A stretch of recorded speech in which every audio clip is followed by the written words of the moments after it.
Good. 7 p.m. in Chimera, and you can sign up online. If you want to know more, you can there's 25 bucks. 7 p.m. Chimera workspace, right?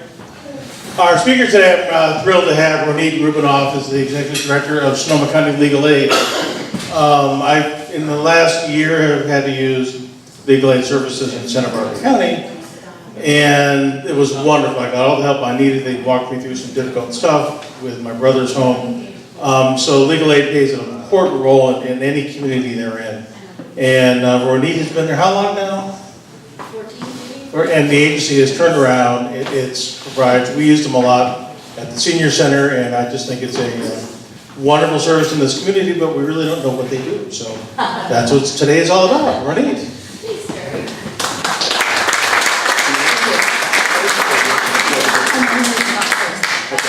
Yeah, because I'll show you the video first, you know all the answers.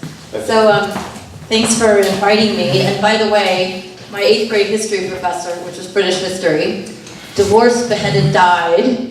Divorced, beheaded, survived. That's how I remember it. I was like, wait, I know that.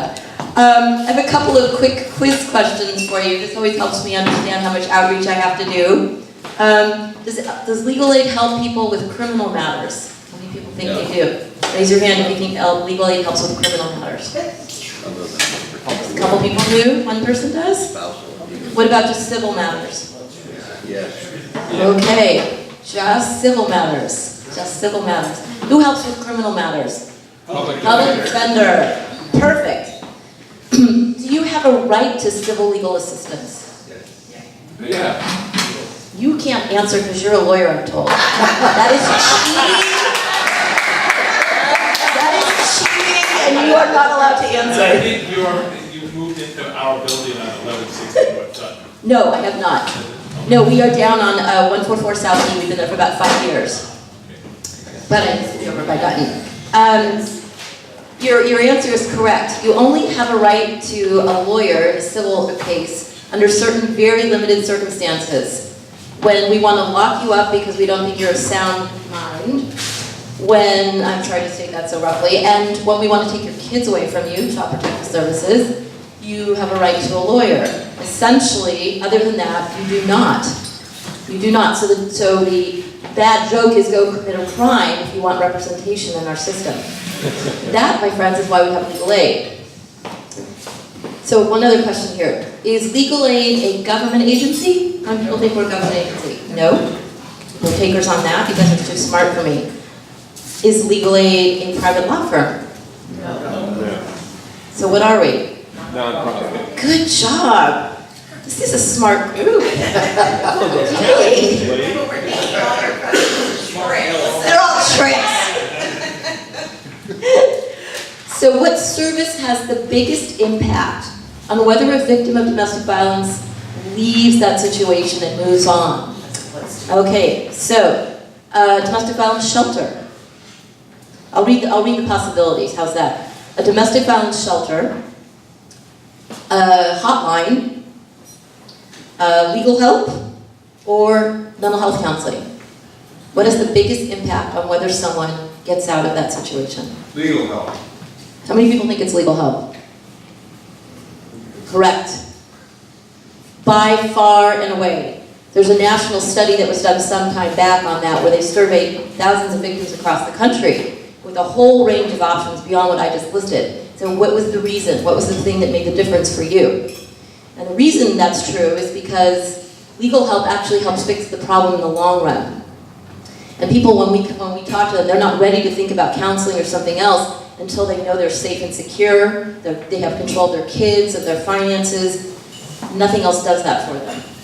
So we see that here in our own county. Does anybody know about the Family Justice Center? You've heard about that. So legal aid is actually the legal arm at the Family Justice Center. It's our staff persons that are over there. And upwards of 65–70% of the people that come there, the thing that brings them is us. So kind of the carrot and stick for the other services. And that's true around the country. So over and over and over again, we see that. A restraining order can help someone stay in their home. Now, let me ask you, would you rather stay in your home if you could, or would you like to pack up your stuff in the middle of the night with your kids and go off to a shelter, which, by the way, is temporary, and then what? Just as an example. So I am very good friends with the director of the shelter. I think it's extremely important, but the number one thing that people actually need is to talk to us. Okay, so I will stop there, and I will show you a little video because it's really too early to talk, and then we'll resume.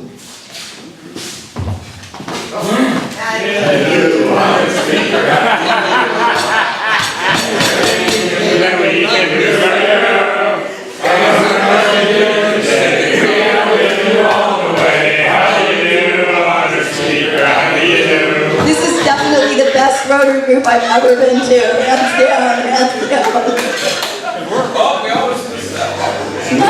Advocates for thousands of vulnerable Sonoma County residents every year. Legal Aid in this county was part of a national movement to create legal services for people of low income, and it was a creation of the Johnson administration and was the right hand of Johnson's War on Poverty. We protect children from abuse, keep people in their homes, stop community violence, and advocate for seniors' rights. The mayor came to us a year ago, and we thought it was going to be a short-term situation, and I guess a month into it we realized it was going to be long-term. Her mom ended up getting arrested. So I got a call a couple of days after that to come get her. We realized it was going to be more long-term than short-term. So we thought, who's going to make all decisions on her behalf, right? I mean, a signed paper with a no doesn't stand for anyone.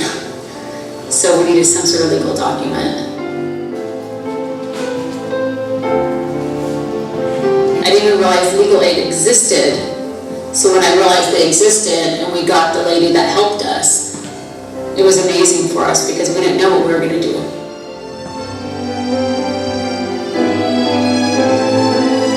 I had been taking care of my granddaughter, and I did have some informal agreements with my daughter. Anna has ADHD and anxiety disorder. She's super smart, but she's delayed socially, and she needs help. It just became one of those things where we had to get her on our insurance, and the only way to get her on our insurance was to establish legal guardianship. When it's done right, it's a lot easier than I would have ever expected it to be.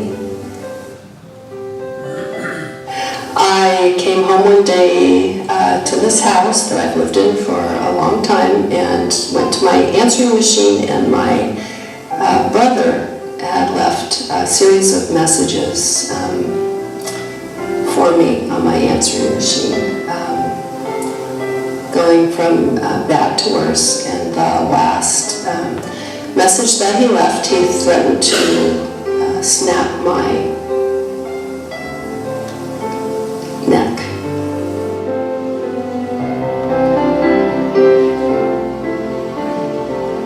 I had the idea that legal aid was for criminals, and I got to see how much it helped so many people with really sad stories and people that were really afraid. And that was true for me. I was afraid and sad, and they really came through for me.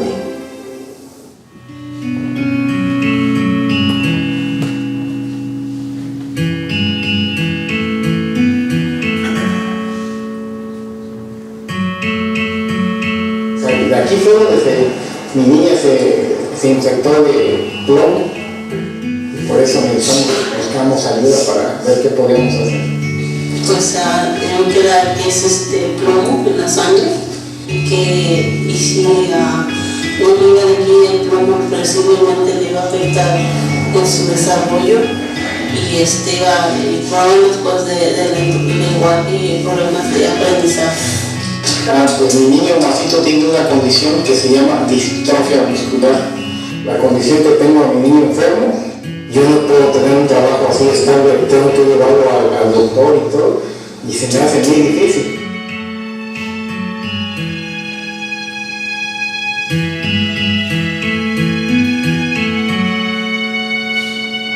Que cuando uno no tiene documentos, piensan que no, como que no tenemos el mismo valor que una persona que es legal acá, que es ciudadana, pues piensan que como no tienes papel la gente te va a ver más abajo y dice, no, esa persona no tiene el mismo derecho, gracias, que sea el mismo.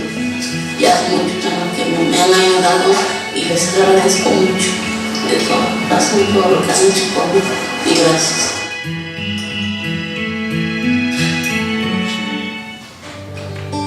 We are part of a long-standing social justice movement. Legal aid stands for one thing. All people, regardless of their age, immigration status, gender, or poverty, deserve equal protection of the law. Justice starts at home.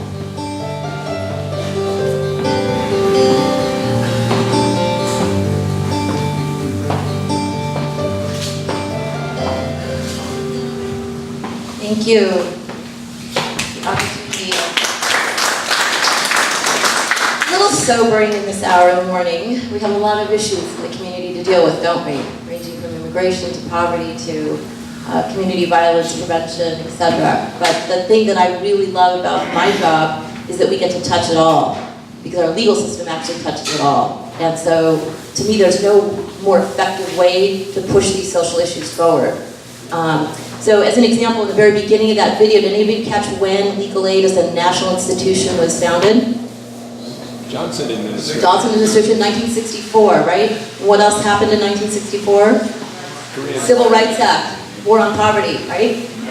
Medicare, all those systems that we take for granted. What Johnson did is he created a whole system of legal protections for people, right? So the reason legal aid was created at the same time, because without an enforcement tool, those laws and those rights meant nothing. And the administration knew that. So we have always been that enforcement arm of poverty rights from the very beginning. And that's why Trump actually, and I'm not trying to bash him, I know some people support him in this room probably, but he put a target on our back right away because, again, it's just an easier way to eliminate legislation that you don't like and rights.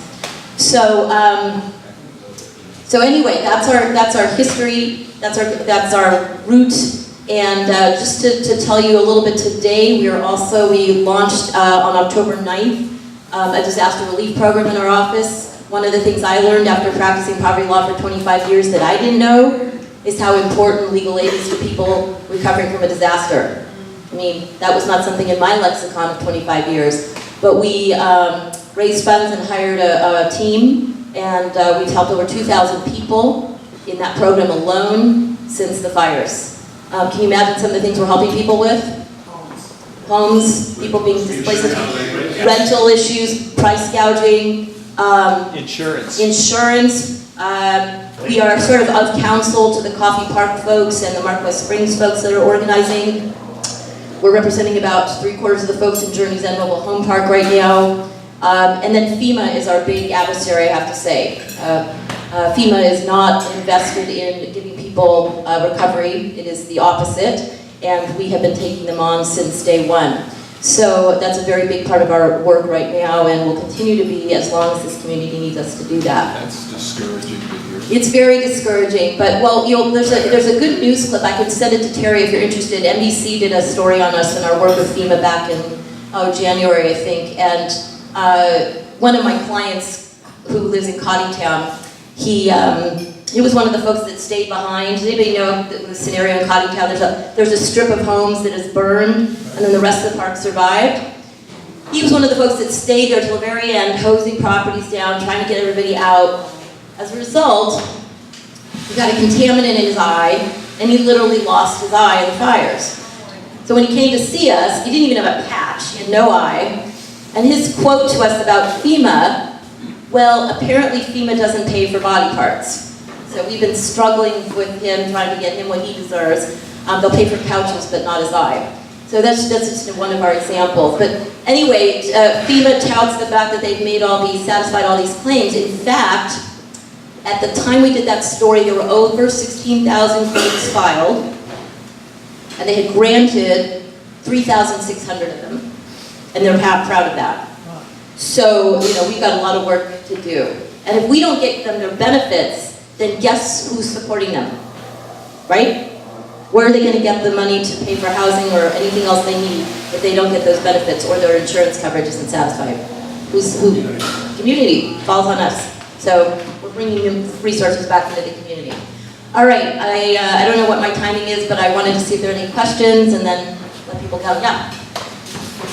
For a family that lives in a basically uninhabitable house with no water. Uninhabitable. Yeah. Sorry. For a family that lives in a basically uninhabitable house with lead exposure and Yes. water Yeah. and has been paying rent, can they get any of that rent back? Absolutely. Yeah. So it's a question of math. How bad were the conditions relative to how much they were paying in rent? And then we absolutely get people rent freezes or retroactive payments or relocation benefits if they have to move. That family, we forced the landlord to put them up in a safe place for about 3 months at his own expense while he repaired the unit and abated the lead. When we felt it was safe, then they moved back in. Now we're watching to make sure he doesn't retaliate. Yeah. All right, next step. Two quick questions. One, do you have any connection with or ongoing liaison with CASA? And two, how many of you are there? Oh, good question. So I am aware of CASA. They tend to get involved in dependency cases more, which we do not get involved in. That's actually one of those areas where the state does pay for lawyers. So if they're going to take your children, remember I mentioned that example? So that's where CASA comes in. Yeah. Yep. Be nice to have something like that in our arena. That would be great. And how many of us are there? Our agency's grown quite a bit. We have about 10 lawyers on staff. Of course, we're all, all really hardworking property lawyers, which applies to their status as well as those of their clients. But I'm really proud of them, and we have about 24 staff overall. And our offices are in downtown Santa Rosa, but as Terry mentioned, we have mobile components to our program. We send a lawyer out to Sebastopol to work with seniors, and in fact go all over the county. We also have a mobile housing attorney, so that people can be met where they live, because we know it's very hard for people in this county to get to us. Yeah. Wait, a little order here, here, here. Yeah. So, since this arose during President Johnson's era, where does your funding come from? What department is it part of? Yeah, good question. So that was the genesis of legal aid as a federal or national institution. Our organization here in Sonoma County, I'm actually happy to say, does not receive those funds from the federal government. And the reason I'm happy to say that is A, we're not dependent on them and the sort of recurring nature of those funds. And number two, we're not hand-tied by them. There are many, many restrictions now that are the result of politics that come with those funds that tell you who you can and can't serve. So we do not have that funding in our budget now. There are many organizations that do around the country, but we don't. Our funding, we're kind of like most nonprofits. We have 3 major streams of funding. We get funding from folks like all of you. So our private sector, we get funding from foundations, grants, and then we have about 10 contracts with the County of Sonoma, and some of those funds come down from the state. So it's a mix of government, private sector, and foundation funding. Yeah. How do you move about the CLRA? California Rural Legal Aid, California Rural Legal Aid. Assistance. Jeff, I know Jeff quite well. CRLA is a statewide organization that has branch offices in some areas where actually their least rural location. And so we try not to duplicate. They have a much smaller team up here because of their structure. So they've got, I think, 2 lawyers. Their focus is principally on housing and some school benefits work. We definitely, for example, in the disaster, we work really closely together with them to make sure we're not, overlapping. There's more than enough need. We had over 4,000 people walk in our door last year. And that's just the people that are walking in our door. Those aren't the folks that we're helping out around the county. This year I expect to be about 6,000 when you're looking at the disaster work we're doing. So there's a lot of need. Yeah.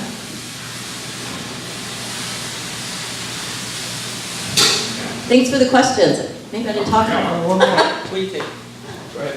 Take Nick. And then you had a question.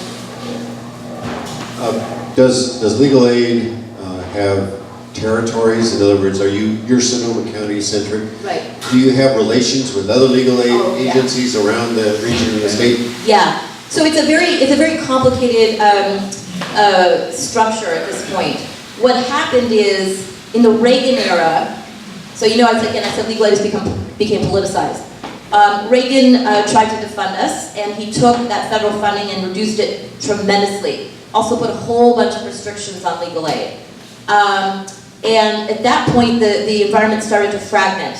And organizations spun off that saw the writing on the wall and did not want to be associated with either the restrictions or the funding limitations. So now we have a mixed universe out there. We have organizations that are statewide, that are regional, that are local, and some that are single issue focused in urban areas, and some that are mixed like us in more rural areas, again with mixes of funding accordingly. So it's a complex environment, yeah. But we, for example, let me give you an example. When the disaster hit, I was on call every single day for the first 3 weeks after that disaster with my colleagues around the country and around the state, trying to figure out what we were looking at, what had hit in other areas, what we needed to be prepared for, what kind of FAQs the community needed. I had the support of the American Bar Association. We're very, very networked. We need to be. Yeah, great question. Yeah. Where are you located specifically, and how do people get in touch with you? And are you part of the 211 system? Can someone dial 211 and be connected to you? 211 we're listed in their directory of services, of course, and so one could, if one didn't know anything else, call 211 and get a referral to us. Our offices are on 144 South E Street, so if you coming from here, we take Highway 12 and we take the South E exit, and then we're just a couple blocks up E Street. So pretty easy to find. And people can walk in for our services. We operate more on a drop-in basis because of the crisis issues people are dealing with. But people can also call our hotline, and I'll get that number to Carrie, for an appointment and a screening over the phone. And if you want to make an appointment with one of our mobile attorneys to come to see you here, you can do that on the phone, and we'll screen the folks, make sure they're okay, and set for appointment, and then we'll come out and see them. Yeah. We saw, when we did a study a few years ago, anybody know about the Portrait of Sonoma? Portrait of Sonoma? Nope. You know about that, great. So that Portrait of Sonoma said, zip code in this county is the biggest predictor of lifespan and quality of life. Absolutely, absolutely. We have regions in this county that look like Mississippi and Alabama. And we have regions that look like New Hampshire and Connecticut, right? So we have the full spread, and there's a lot of inequity. And so we looked at our program and said, where are folks coming from, and are they getting to us? I'll take Petaluma as an example, because Petaluma is big, right? There's plenty of people down there. Only 7% of our client base was coming from Petaluma. Over 65% was coming from Santa Rosa. That's not okay. This area, 5%. Sonoma, 6%. So that's why we launched our mobile program, because we realized people really needed our help, but they weren't coming. We've increased access by 80 to 100% by doing that to those folks. Yeah, big difference, big difference. Yeah, question here? Do you have other lawyers that do pro bono work in addition to your staff?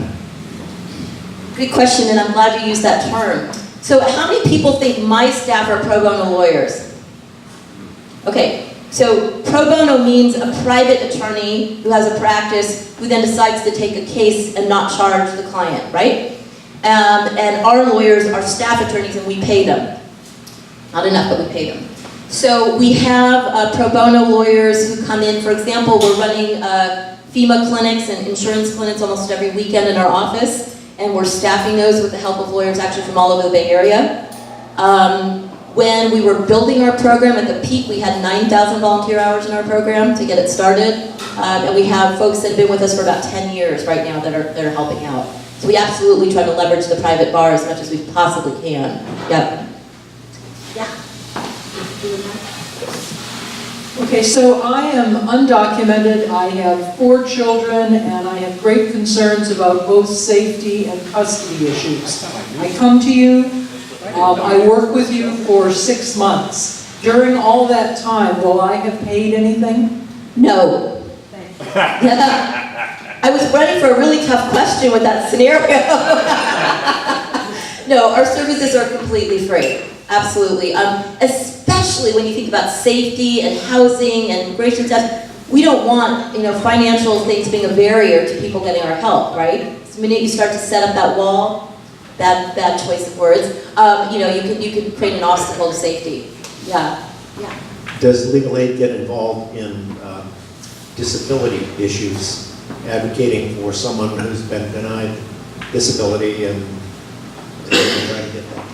There is an organization in the county that focuses on disability services, broadly speaking, called the Disability Services and Legal Center. So their overall focus is helping people who are disabled with a variety of issues, not just legal, and a part of their program involves legal services. So for that particular issue. They refer housing cases to us, though.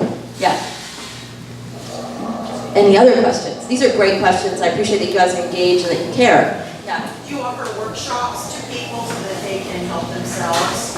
Yeah, so the clinics that we're operating in the disaster environment are more along those lines right now, and then we'll graduate to more representation as needed. We do expungement workshops in the evenings and some others occasionally. I will tell you though, as someone who's been in this trade for about 25 years, self-help is a bit of an illusion, in my opinion, when it comes to the legal system. I have my fellow lawyer nodding his head. It's not because we want to stay in business. It's just, it really is a difficult thing to do by yourself. And part of me says, we use the word self-help because we want to go to sleep at night and think people are getting helped. But really, it's very, very challenging. Even for folks that educated and speak the language, it's really rough. So we keep that to a minimum, but we do it. Yeah. My time's up. Thank you so much for being engaged. Thank you. And of course, we welcome your support. Welcome your support. First of all, if there were more questions, you might Absolutely. Absolutely. Secondly, we... Bill? Oh, you already saying. Bill, you might be on mute. What's that? Are you on mute? He wants you to pick a raffle. I didn't do Thank you for explaining your rules. Maybe my battery's Yeah, dead. you know what I had now. It looks like it, because I'm not showing anything. You want this one? We do have one more test. Okay. Come up with this one. We have gambling here. It's great. I love it. I'm going to best of luck. And so, if you would pick the winning ticket. The first year of the club. Okay, here we go. Do I read it? You read it. Oh, I can still see that. 6. Oh, is that on? Nope. Yep. Yep, now it is. 6, 6, 8, 8, 5, 7, 7. Oh, you gave me the wrong copy. 6, 6, 8, 8, 5, 7, 7. Go, Marty. Rich and richer. Yes, indeed. Go, Marty. Go. Okay, we have cards. In fact, I have a spare. I have brochures and cards if anybody would like. Anyone can cover you with that. Here. So we're looking for the ace of spades. Drum roll. Okay, and the winner is... There's a lot of cards there. How many decks you got there? Yeah.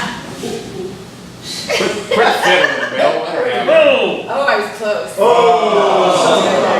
so close. But the consolation prize is a nice bottle of wine. And who do I have to thank? Louis. Thank you, Louis. I knew it was going to you. If you guys want credit to your $10 for the polio offer, let me know so I can credit you. Otherwise, it's just going to go into polio pile. Joke of the day. Mike McLaughlin. Which one's it gonna be, Michael?